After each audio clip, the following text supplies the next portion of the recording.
Bienvenidos. Esto es América Noticias bajo la dirección general de Carlos Vasallo. Cuba logró reconectar el viernes su red eléctrica nacional, luego del apagón masivo que dejó sin servicio a 7 de las 15 provincias de la isla y profundizó una crisis energética marcada por la escasez de combustible. La empresa estatal UNE confirmó el restablecimiento del sistema electroenergético nacional, aunque los apagones programados continúan debido a la limitada capacidad de generación. Sin embargo, la termoeléctrica Antonio Guiteras, la más importante del país y ubicada a unos 100 kilómetros de La Habana, permanece fuera de servicio por una avería. El gobierno cubano atribuye la situación al endurecimiento de las sanciones de Estados Unidos y al bloqueo petrolero impuesto desde enero por la administración de Donald Trump. Según La Habana, Washington solo autorizó la llegada de un cargamento ruso de 100.000 toneladas de crudo, reservas que ya fueron consumidas. Estados Unidos sostiene, en cambio, que la crisis responde a problemas de gestión interna.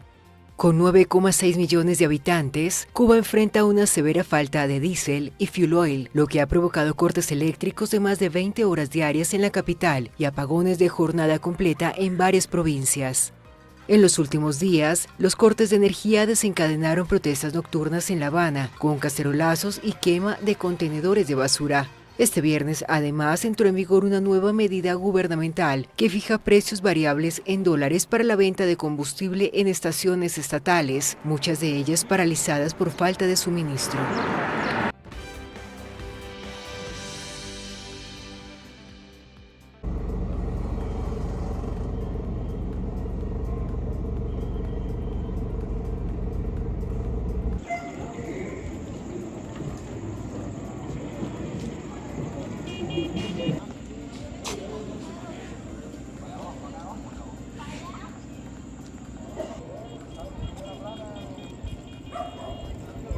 Y buenas tardes. Bueno, ya estamos en el mes de mayo, comienza prácticamente el verano, suben las temperaturas y se agudiza que ya ese combustible, esas 100.000 toneladas se agotaron. No es fría y no arranca la máquina. Porque gelada se quemó con los apagones de la corriente.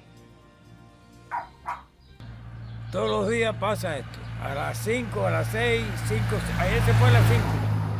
5 o 6 de la tarde se va y no viene más hasta hoy. Bueno, bien no. ¿Tú crees que estamos bien? Bien cómoda. ¿Cómo usted cree que me está llevando el problema del apagón? Terrible, mire, lo poquito que uno tiene se le echa a perder.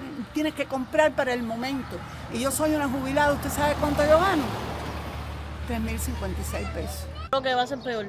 Yo creo que va a empeorar. Si seguimos en este gobierno, lo que vamos a empeorar. Voy para allá. Espera.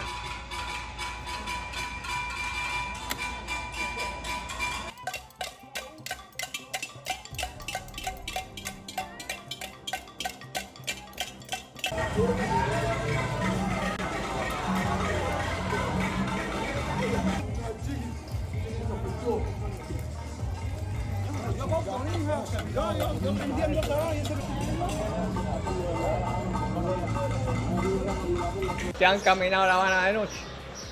¿Cómo está La Habana? A oscuras, no hay dónde ir, no hay dónde ir. Y los precios, eso nunca se había visto aquí.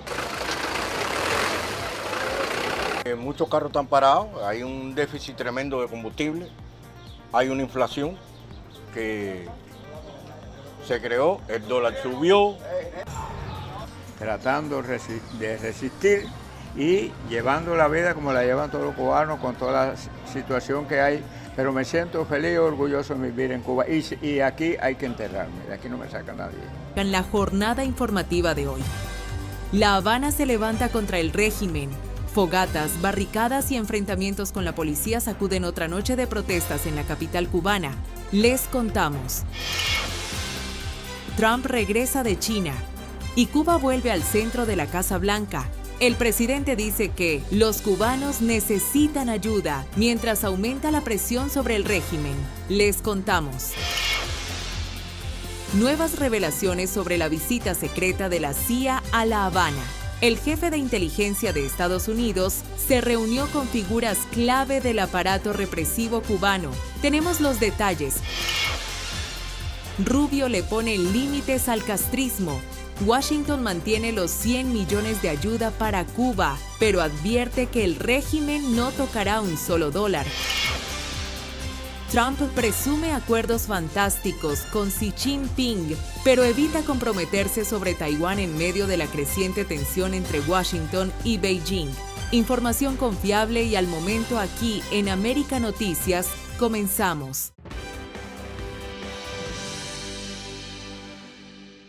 Tras varios días concentrado en acuerdos económicos y tensiones estratégicas con Beijing, Donald Trump regresó a Washington dejando señales de que el tema cubano sigue ocupando espacio dentro de su agenda internacional.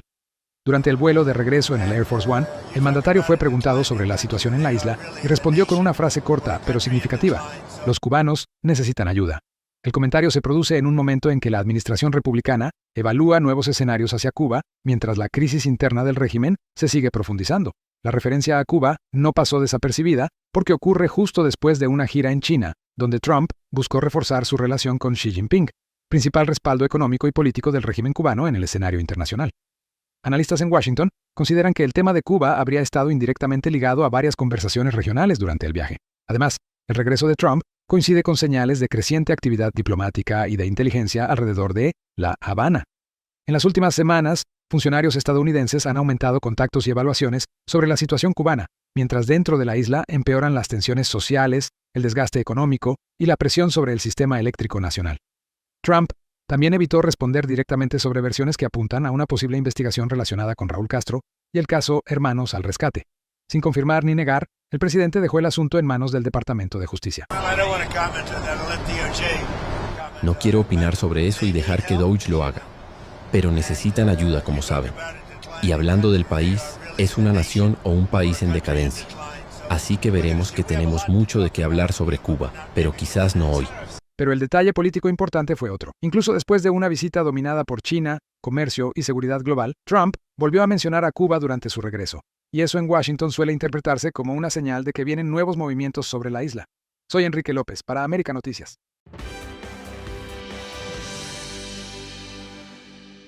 Siguen apareciendo nuevos detalles sobre la visita secreta del director de la CIA a La Habana, un encuentro que ya comienza a generar fuertes especulaciones tanto en Washington como dentro del exilio cubano. Ahora se conoció que John Ratcliffe sostuvo reuniones directas no solo con funcionarios diplomáticos del régimen, sino con algunos de los hombres más poderosos y sensibles del aparato de inteligencia y seguridad cubano. Entre ellos aparece el general Ramón Romero Curbelo, jefe de la Dirección de Inteligencia del Ministerio del Interior, considerado una figura central en las operaciones de contrainteligencia, vigilancia política y control interno del régimen. También participó Lázaro Álvarez Casas, ministro del Interior y uno de los funcionarios sancionados por Estados Unidos bajo acusaciones relacionadas con represión política y violaciones de derechos humanos. Y otro nombre que llama especialmente la atención es Raúl Guillermo Rodríguez Castro, conocido como el Cangrejo, nieto de Raúl Castro y señalado desde hace años como uno de los hombres con más influencia dentro de los círculos de seguridad y poder del castrismo. La reunión ocurre en medio de un momento extremadamente delicado para La Habana, marcado por protestas, cacerolazos, apagones históricos y creciente presión social dentro de la isla.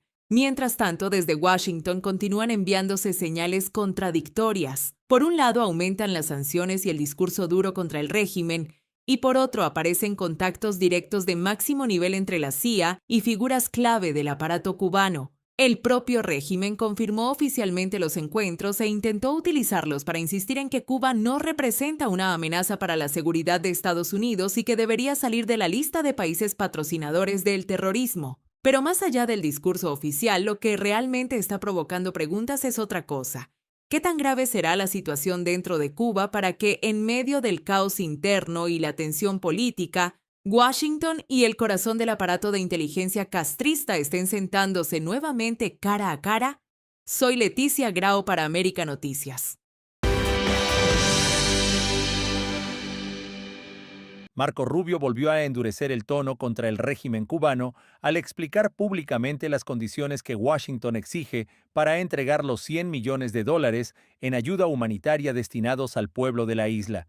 Durante una entrevista televisiva, el secretario de Estado dejó claro que Estados Unidos mantiene disponible la ayuda, pero insiste en que los recursos no pueden quedar bajo control del aparato estatal cubano. $100 millones, por cierto. Les hemos dado ayuda humanitaria. Después del huracán, les proporcionamos $6 millones en ayuda humanitaria, de los cuales 3 millones fueron distribuidos y otros 3 millones siguen retenidos, pero están disponibles para ellos. Ahora estamos diciendo, aquí hay $100 millones en ayuda humanitaria. Así que no sé si ellos ven su transmisión en Cuba, pero si la ven, el pueblo cubano debe saber que hay $100 millones en alimentos y medicinas disponibles para ellos en este momento, y la única razón por la que no llegan al pueblo cubano es por culpa del régimen, sin condiciones. La única condición es que tiene que ser distribuida por organizaciones no gubernamentales. Esto no puede ser ayuda humanitaria para que el gobierno la robe para sí mismo.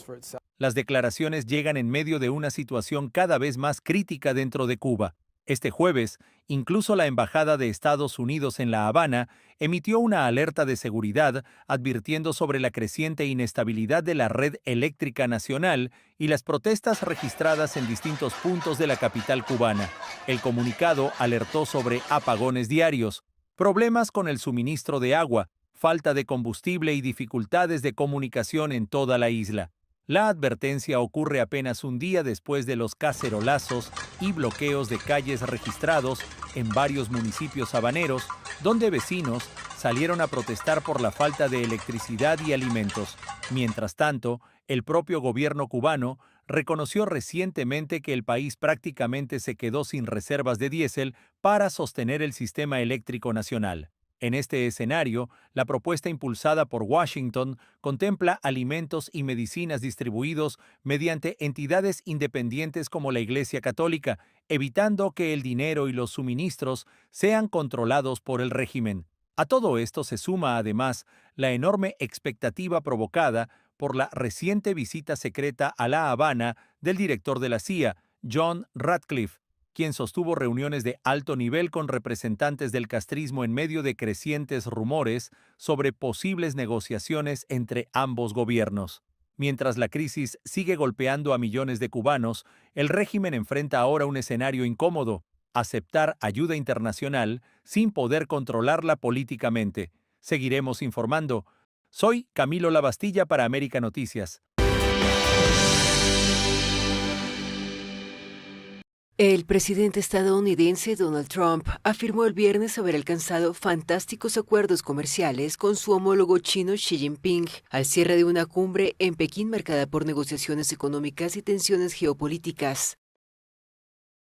Quiero agradecerles mucho, ha sido una visita increíble, han salido muchas cosas buenas de ella. Hemos logrado unos acuerdos comerciales fantásticos, excelentes para ambos países. Trump aseguró que China aceptó comprar 200 aviones Boeing y mostró interés en aumentar las importaciones de petróleo y soya estadounidenses en momentos en que ambos países buscan aliviar fricciones comerciales tras años de aranceles y disputas económicas.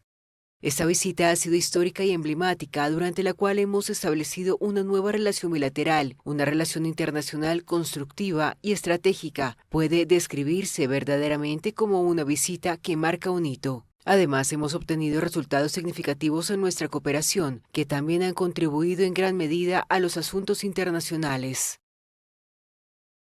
La reunión también estuvo dominada por la guerra en Irán y la situación en el estrecho de Hormuz, una vía estratégica por donde transita cerca de una quinta parte del petróleo mundial.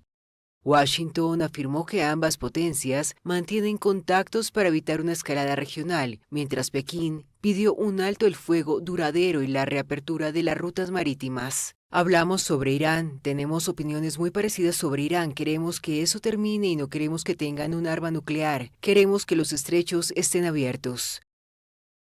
El Ministerio de Relaciones Exteriores chino publicó este viernes un comunicado en el que pide un alto el fuego integral y duradero en Oriente Medio. La visita de Trump a China, la primera de un presidente estadounidense en casi 10 años, también incluyó discusiones sobre inteligencia artificial y las crecientes tensiones en torno a Taiwán. Un informe de AFP News para América Noticias.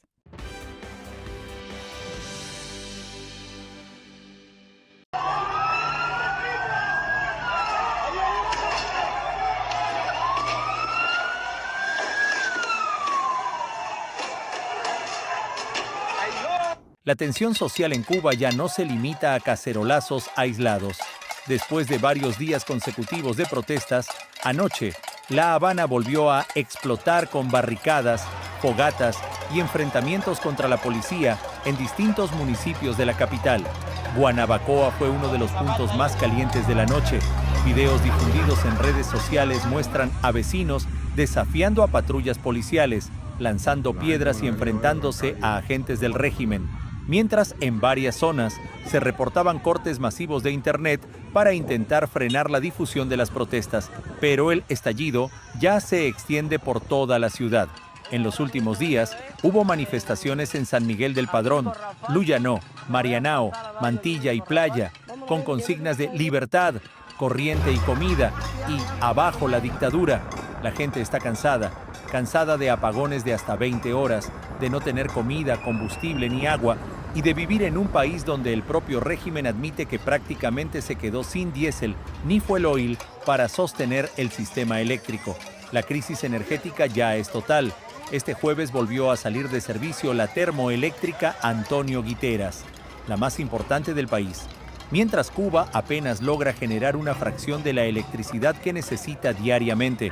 Según el Observatorio Cubano de Conflictos, solo en abril se registraron más de 1,000 protestas y denuncias sociales en toda la isla, junto a cientos de actos represivos y arrestos.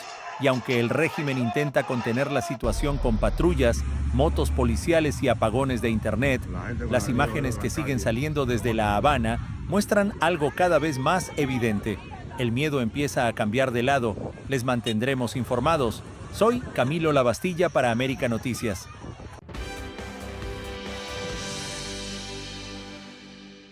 Estados Unidos podría estar preparándose para uno de los movimientos más explosivos contra la cúpula histórica del régimen cubano. Según reportes divulgados este jueves, autoridades estadounidenses avanzan en una posible acusación formal contra Raúl Castro por el derribo de las avionetas de Hermanos al Rescate ocurrido en 1996. La investigación estaría relacionada con el ataque ordenado por la dictadura cubana contra aeronaves civiles que sobrevolaban el estrecho de la Florida en una misión humanitaria, un hecho que provocó la muerte de 4 personas y desató una condena internacional contra La Habana. De acuerdo con funcionarios citados por CBS News, el caso ya estaría siendo evaluado dentro del sistema federal estadounidense y podría terminar ante un gran jurado. Vamos a apoyarlos, coordinaremos y, donde haya irregularidades, bajo las leyes de la Florida deben rendir cuentas, tanto bajo las leyes estatales como federales. Eso es lo que entiendo. La administración Biden cerró el caso y por alguna razón no quiso que siguiera adelante. Cuando me enteré, reactivamos el expediente. Así que sí, la investigación continuará. La noticia marca un nuevo nivel en la presión de Washington contra el régimen cubano y particularmente contra la familia Castro, que durante décadas ha controlado el poder político, militar y económico de la isla. Aunque Raúl Castro dejó oficialmente la dirección del Partido Comunista en 2021, en Washington lo siguen considerando una figura clave dentro de la estructura real de poder en Cuba. Todo esto ocurre mientras la administración Trump endurece sanciones económicas y aumenta la presión diplomática sobre La Habana en medio de la profunda crisis energética y social que atraviesa la isla. Y aunque ayer también trascendió la visita secreta del director de la CIA a Cuba para conversaciones de alto nivel, fuentes estadounidenses insisten en que Washington mantiene la presión sobre la cúpula histórica del régimen. Mientras tanto, en Florida crecen las voces políticas que exigen llevar finalmente ante la justicia a los responsables del derribo de las avionetas de Hermanos al Rescate, uno de los episodios más tensos entre Cuba y Estados Unidos desde la Guerra Fría.